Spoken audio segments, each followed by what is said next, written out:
Hi, it's Miss Pritzel, and I'm the Library Media Specialist at Appleton West. Over the weekend, I read this book. It's Six Crimson Cranes, and the author is Elizabeth Lim. There's a lot in this book. I would have to rank this book because I feel like Fire Keep Your Daughters was my favorite read so far this year. But this ranks pretty close up there. It is a fantasy book, however. The other one was realistic fiction. So this is a fantasy. All the character, and I don't know, honestly. I've kind of looked, but I didn't dig too deep to see, is this really based on Asian mythology? I know some of it is because there's a dragon in it. Actually, more than one, because there's the younger dragon and his grandfather are in it. They are not main characters in this book. There is going to be a second book, and I know it's called The Dragon's Breath or something. I know it's Dragon something. That's due out next August. Yeah, and I don't know if I can wait. So, Six Crimson Cranes. Our main character is a princess who has been cursed. We know that part of the curse we come to discover is to hide her magic, which she has only kind of just discovered that she had any. And her magic is not necessarily a good thing where she lives. So she finds out something about her stepmother. And when she goes to tell her six brothers, that's when she gets the curse placed on her. And her brothers are cursed to turn into cranes. And then during the day, they're cranes, and at night, they become human again.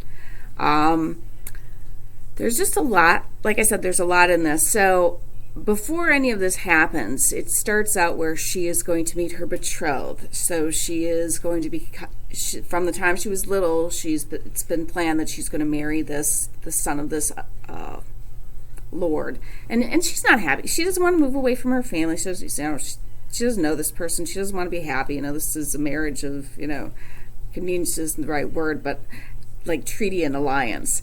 Well, it just so turns out, where does she end up?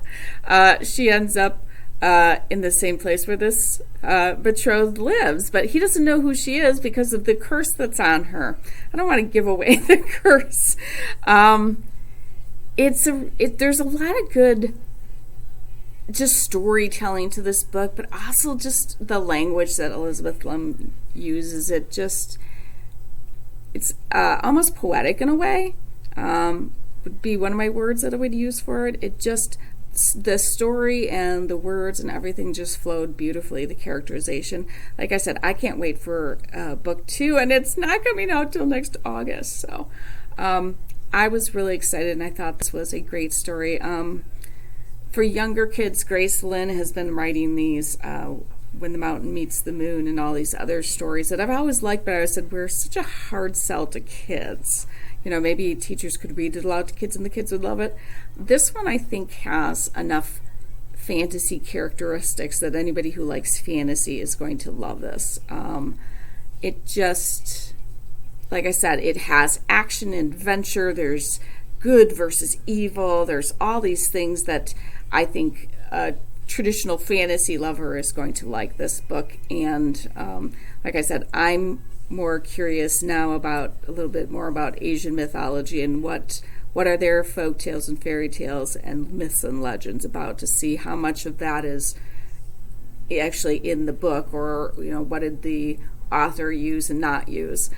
So like I said, the title is Six Crimson Cranes, and the author is Elizabeth Lim, and I highly recommend this book. So if somebody would happen to check it out before you get your hands on it, we can interlibrary loan it from another school.